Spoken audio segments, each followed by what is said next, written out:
ಉತ್ತರ ಕನ್ನಡ ಜಿಲ್ಲಾ 25ನೇ ಕನ್ನಡ ಸಾಹಿತ್ಯ ಸಮ್ಮೇಳನ ನನ್ನ ಕ್ಷೇತ್ರದ ದಾಂಡೇಲಿಯಲ್ಲಿ ನಡೆಯುತ್ತಿರುವುದು ಅಭಿಮಾನದ ಸಂಗತಿ.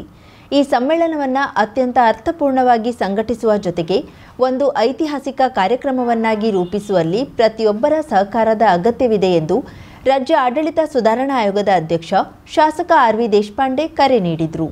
ದಾಂಡೇಲಿಯ ತಾಲೂಕಾಡಳಿತ ಸೌಧದಲ್ಲಿ ಹಮ್ಮಿಕೊಂಡಿದ್ದ ಉತ್ತರ ಕನ್ನಡ ಜಿಲ್ಲಾ 25ನೇ ಕನ್ನಡ ಸಾಹಿತ್ಯ ಸಮ್ಮೇಳನದ ಸಿದ್ಧತಾ ಸಭೆ ಹಾಗೂ ಸ್ವಾಗತ ಸಮಿತಿ ಸಭೆಯ ಅಧ್ಯಕ್ಷತೆ ವಹಿಸಿ ಮಾತನಾಡುತ್ತಿದ್ದ ಅವರು, ರಾಜ್ಯದಲ್ಲಿ ಅತಿ ಹೆಚ್ಚು ಸಮ್ಮೇಳನ ನಡೆಸಿರುವ ಖ್ಯಾತಿ ಉತ್ತರ ಕನ್ನಡ ಸಾಹಿತ್ಯ ಪರಿಷತ್ತಿಗೆ ಬಂದಿದ್ದು, 25ನೇ ಸಮ್ಮೇಳನ ಸ್ವಾಗತ ಸಮಿತಿ ಗೌರವಾಧ್ಯಕ್ಷನಾಗಿ ನಾನು ಎಲ್ಲಾ ರೀತಿಯ ಸಹಕಾರವನ್ನ ನೀಡುವ ಜೊತೆಗೆ ಇದು ಈ ಜಿಲ್ಲೆಯ ಇತಿಹಾಸ ಪುಟಗಳಲ್ಲಿ ಮರೆಯದ ಸಮ್ಮೇಳನವಾಗಿ ರೂಪುಗೊಳ್ಳುವಂತಾಗಬೇಕು.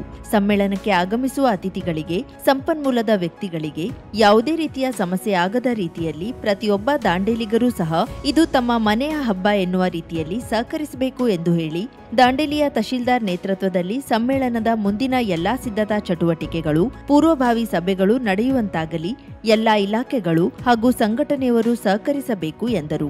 ಡಿಸೆಂಬರ್ 13, 14, 15ರಂದು ಉತ್ತರ ಕನ್ನಡ ಜಿಲ್ಲಾ 25ನೇ ಸಾಹಿತ್ಯ ಸಮ್ಮೇಳನ ನಡೆಯಲಿದೆ ಎಂದು ಸಮ್ಮೇಳನದ ಸ್ವಾಗತ ಸಮಿತಿ ಗೌರವಾಧ್ಯಕ್ಷರು ಶಾಸಕ ಆರ್.ವಿ. ದೇಶಪಾಂಡೆ ಘೋಷಿಸಿದ್ರು. ಬೆಳಗಾವಿಯಲ್ಲಿ ಚಳಿಗಾಲದ ಅಧಿವೇಶನ ನಡೆಯುತ್ತಿರುವುದರಿಂದ ಈ ದಿನಾಂಕವನ್ನ ಹೊಂದಿಸಲಾಗಿದ್ದು, ಸಮ್ಮೇಳನದಲ್ಲಿ ಹೆಚ್ಚಿನ ಸಂಖ್ಯೆಯಲ್ಲಿ ಸಾಹಿತ್ಯಾಸಕ್ತರು ಭಾಗವಹಿಸುವಂತೆ ಮನವಿ ಮಾಡಿದ್ರು.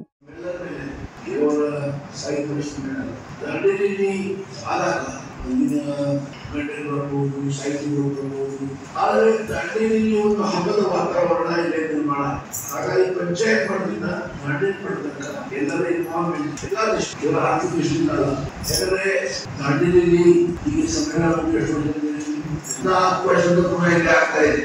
ಅದು ನಾವೆಲ್ಲರೂ ಸಂಪೂರ್ಣ ಎಲ್ಲ ಸಹಕಾರ ಕೊಟ್ಟು ವಿಜೃಂಭಣೆಯಿಂದ ನಾವು ಯಶಸ್ವಿ ಮಾಡಲಿಕ್ಕೆ ಎಲ್ಲ ಪ್ರಯತ್ನ ಮಾಡ್ತೀವಿ. ಒಂದು ವಾಸದ ಕೆಲಸ ಸಾಹಿತ್ಯ ಸಮ್ಮೇಳನ ಸಹಕರಿಸಬೇಕಲ್ಲ, ಈಗ ಸಹಾಯ ಆಗ್ತದೆ.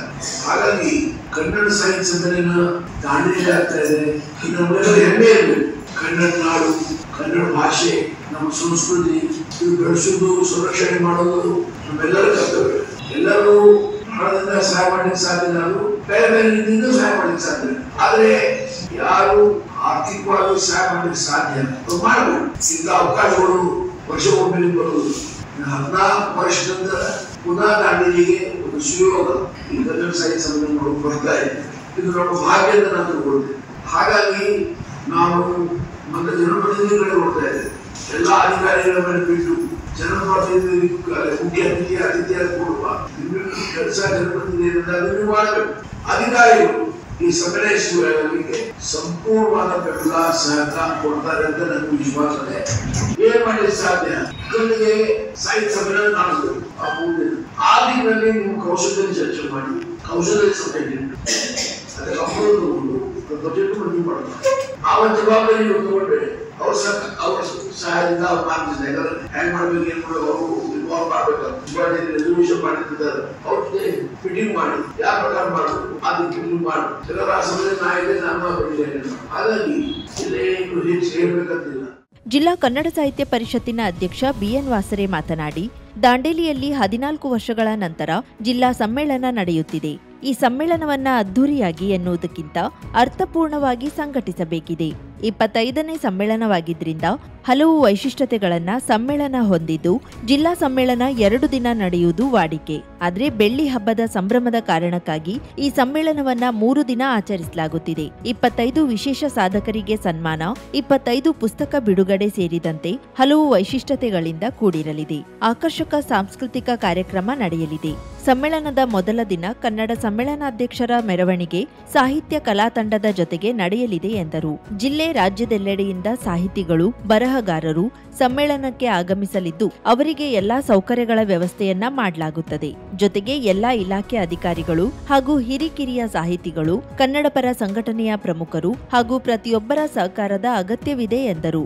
ಸಭೆಯಲ್ಲಿ ದಾಂಡೇಲಿ ತಹಶೀಲ್ದಾರ್ ಶೈಲೇಶ್ ಪರಮಾನಂದ, ಹಳಿಯಾಳ ತಹಶೀಲ್ದಾರ್, ದಾಂಡೇಲಿಯ ತಾಲೂಕ್ ಪಂಚಾಯತ್ ಕಾರ್ಯನಿರ್ವಹಣಾಧಿಕಾರಿ ಟಿಸಿ ಹಾದಿಮನಿ, ಹಳಿಯಾಳದ ಕಾರ್ಯನಿರ್ವಹಣಾಧಿಕಾರಿ, ದಾಂಡೇಲಿ ನಗರಸಭೆಯ ವಿವೇಕ್ ಬನ್ನೆ ಹಾಗೂ ವಿವಿಧ ಇಲಾಖಾ ಅಧಿಕಾರಿಗಳು, ನಗರಸಭಾ ಅಧ್ಯಕ್ಷ ಅಶ್ಫಾಕ್ ಶೇಖ್ ಸೇರಿದಂತೆ ಹಲವು ಪ್ರಮುಖರು, ವಿವಿಧ ಸಂಘ ಸಂಸ್ಥೆಗಳ, ಕನ್ನಡ ಪರ ಸಂಘಟನೆಗಳ ಪ್ರಮುಖರು ಉಪಸ್ಥಿತರಿದ್ದರು. ಆರ್ಟಿಫಿಷಿಯಲ್ ಇಂಟೆಲಿಜೆನ್ಸಿಯಿಂದ ಕನ್ನಡ ನೆಲದಲ್ಲಿ ಉದ್ಯೋಗ ನಷ್ಟವಾಗದಂತೆ ನಮ್ಮ ಭಾಷೆಯನ್ನ ಹೊಸ ಸವಾಲಿಗೆ ಬೇಕಾದ ಹಾಗೆ ಸಿದ್ಧಪಡಿಸಲು ಸರ್ಕಾರ ಬದ್ಧವಾಗಿದೆ.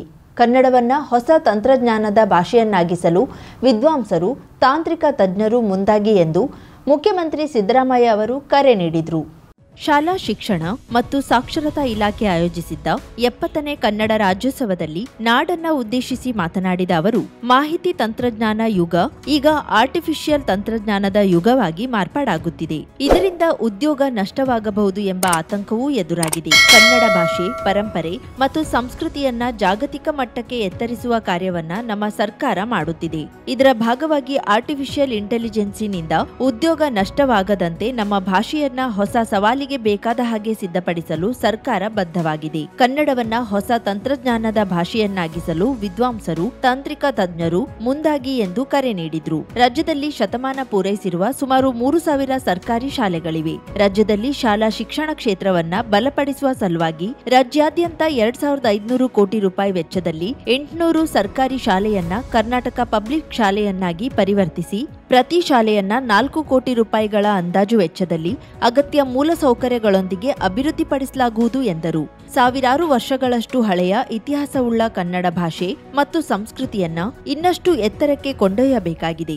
ಶಿಕ್ಷಣದಲ್ಲಿ ಕನ್ನಡ ಭಾಷೆಯ ನಿರ್ಲಕ್ಷ್ಯ ಹಲವು ಸಮಸ್ಯೆಗಳನ್ನ ಹುಟ್ಟುಹಾಕಿದೆ. ಜಗತ್ತಿನ ಮುಂದುವರೆದ ಭಾಷೆಗಳಿಗೆ ಇಲ್ಲದ ಬಿಕ್ಕಟ್ಟು ಇಂದು ಕನ್ನಡದಂತಹ ಭಾಷೆಗೆ ಬಂದಿದೆ. ಮುಂದುವರೆದ ದೇಶಗಳ ಮಕ್ಕಳು ತಮ್ಮ ತಾಯಿ ನುಡಿಯಲ್ಲಿಯೇ ಯೋಚಿಸುತ್ತಾರೆ, ಕಲಿಯುತ್ತಾರೆ ಮತ್ತು ಕನಸು ಕಾಣ್ತಾರೆ. ಆದರೆ ನಮ್ಮಲ್ಲಿ ಇದಕ್ಕೆ ತದ್ವಿರುದ್ಧವಾದ ಪರಿಸ್ಥಿತಿ ಇದೆ.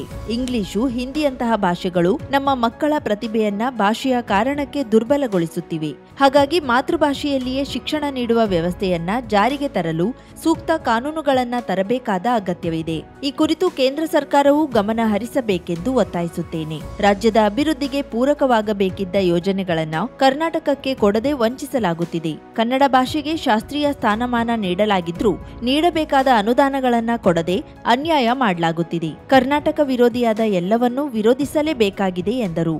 1956ರಂದು ಏಕೀಕರಣಗೊಂಡ ನಮ್ಮ ಕರ್ನಾಟಕ ರಾಜ್ಯ ಉದಯವಾಗಿ ನವೆಂಬರ್ 1, 2025ಕ್ಕೆ 69 ವರ್ಷಗಳನ್ನ ಪೂರೈಸಿ 70ನೇ ವರ್ಷಕ್ಕೆ ಕಾಲಿಡುತ್ತಿದ್ದೇವೆ. ಈ ಸಂದರ್ಭದಲ್ಲಿ ಕರ್ನಾಟಕ ಏಕೀಕರಣಕ್ಕಾಗಿ ಹೋರಾಟ ನಡೆಸಿದ ಎಲ್ಲ ಮಹನೀಯರನ್ನು ಸ್ಮರಿಸಿಕೊಳ್ಳುವುದು ನಮ್ಮ ಆದ್ಯ ಕರ್ತವ್ಯ. ಏಕೀಕರಣ ಹೋರಾಟದಲ್ಲಿ ಹುತಾತ್ಮರಾದ ಮೈಸೂರಿನ ವಿದ್ಯಾರ್ಥಿ ರಾಮಸ್ವಾಮಿ, ಬಳ್ಳಾರಿಯ ರಂಜಾನ್ ಶಾಬ್ ಮುಂತಾದವರಿಗೆ ತಲೆಬಾಗಿ ನಮಿಸುತ್ತೇನೆ. ಏಕೀಕರಣ ಚಳವಳಿಯ ಬೀಜಗಳನ್ನು ಬಿತ್ತಿ ಅದನ್ನು ಮುನ್ನಡೆಸಿದ ಆಲೂರು ವೆಂಕಟರಾಯರು, ಅಂದಾನಪ್ಪ ದೊಡ್ಡಮೇಟಿ, ಗುದ್ಲೆಪ್ಪ ಹಳ್ಳಿಕೇರಿ, ಸಿದ್ದಪ್ಪ ಕಂಬಳಿ, RH ದೇಶಪಾಂಡೆ, ಕೌಜಲಿಗೆ ಶ್ರೀನಿವಾಸರಾವ್, ಕೆಂಗಲ್ ಹನುಮಂತಯ್ಯ ಮುಂತಾದ ಮಹನೀಯರನ್ನು ಹೃದಯ ತುಂಬಿ ಸ್ಮರಿಸುತ್ತೇನೆ. ಇವರೆಲ್ಲರ ಹೋರಾಟದ ಫಲವೇ ಇಂದಿನ ಕರ್ನಾಟಕ. ಕನ್ನಡವೆಂದರೆ ಬರೀ ನುಡಿಯಲ್ಲ, ಇರಿದಿದೆ ಅದರ ಅರ್ಥ. ಜಲವೆಂದರೆ ಕೇವಲ ನೀರಲ್ಲ, ಅದು ಪಾವನ ತೀರ್ಥ. ಕನ್ನಡವೆಂದರೆ ಬರೀ ನಾಡಲ್ಲ, ಭೂಪಟ, ಗೆರೆ, ಚುಕ್ಕೆ. ಮರವೆಂದರೆ ಬರೀ ಕಟ್ಟಿಗೆಯೇ, ಗಂಧದ ಚಕ್ಕೆ ಎಂದಿದ್ದಾರೆ ನಿಸಾರ್ ಅಹಮದ್ ಅವರು. 50,000ಕ್ಕೂ ಅಧಿಕ ಸಬ್ಸ್ಕ್ರೈಬರ್ಸ್, 1.68 ಕೋಟಿಗೂ ಮೀರಿದ ವ್ಯೂಸ್. ಸುದ್ದಿಯೊಂದು 10 ಲಕ್ಷಕ್ಕೂ ಹೆಚ್ಚು ವ್ಯೂಸ್ ಕಂಡ ಹೆಗ್ಗಳಿಕೆ. ವಸ್ತುನಿಷ್ಠ ಮತ್ತು ಖಾತ್ರಿಯಾದ ವರದಿಗಾರಿಕೆ. ಉತ್ತರ ಕನ್ನಡದ ಅತಿ ಹೆಚ್ಚು ಸಬ್ಸ್ಕ್ರೈಬರ್ ಹೊಂದಿರುವ ಯೂಟ್ಯೂಬ್ ಚಾನೆಲ್ ಕರಾವಳಿ ಮುಂಜಾವು ಡಿಜಿಟಲ್ ವೀಕ್ಷಕರಿಗೆ ಧನ್ಯವಾದ. ಇನ್ಮುಂದೆ ಸುದ್ದಿಯಲ್ಲ ಮತ್ತಷ್ಟು ಸೊಗಸು. ನಿಮ್ಮಲ್ಲಿಯ ಸಭೆ, ಸಮಾರಂಭ, ಅಂಗಡಿ, ವ್ಯಾಪಾರ ಮಳಿಗೆಯ, ಸಹಕಾರಿ ಸಂಸ್ಥೆಯ ಶುಭಾರಂಭದ ಕಾರ್ಯಕ್ರಮಗಳ ವಿಸ್ತೃತ ವಿಡಿಯೋ ಸುದ್ದಿ. ಸಂಪರ್ಕಿಸಿ ನಮ್ಮ ಕರಾವಳಿ ಮುಂಜಾವು ಡಿಜಿಟಲ್ ಪ್ರತಿನಿಧಿಗಳನ್ನ.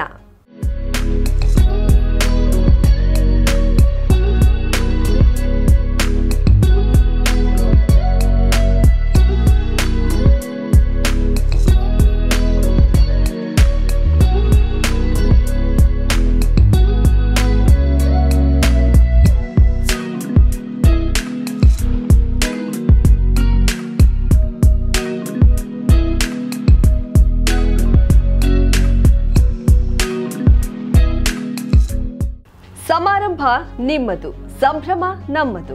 ನೋಡ್ತಾ ಇರಿ ಕರಾವಳಿ ಮುಂಜಾವು ಡಿಜಿಟಲ್.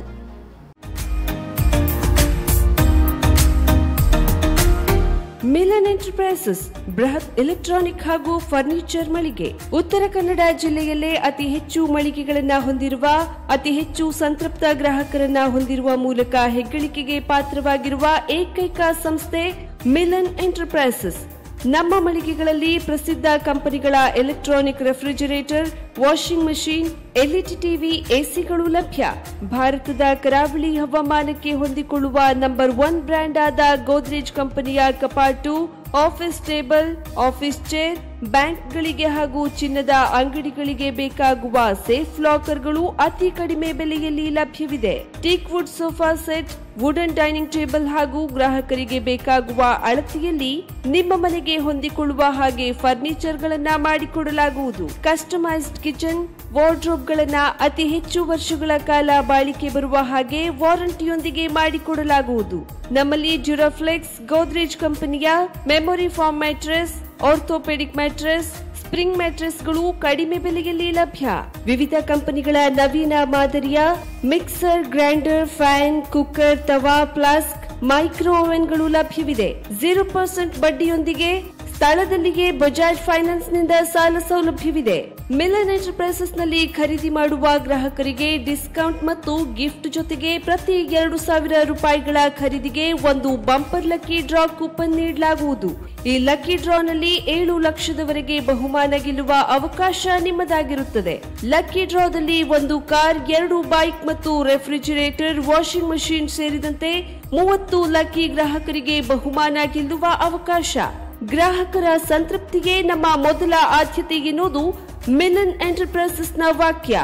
ಉತ್ತರ ಕನ್ನಡ ಜಿಲ್ಲೆಯ ನಮ್ಮ ಶೋರೂಮ್ಗಳಾದ old Mahalakshmi super market, Mulla stop ಹತ್ತಿರ, ಕಾಜುಬಾಗ್, ಕಾರವಾರ, ಅಗ್ರಿಕಲ್ಚರ್ ಆಫೀಸ್ ಎದುರುಗಡೆ, ಮಾಸ್ತಿಕಟ್ಟೆ ರೋಡ್, ಹೊನ್ನಾವರ, ಸೀಮಾ ಕಾಂಪ್ಲೆಕ್ಸ್ ಹತ್ತಿರ, Moni Basti main road, Bhatkal, Indian bank ಎದುರು, CP Bazar road, Sirsi, JS building, JN road, Dandeli, KS building, Motikeri road, Haliyal.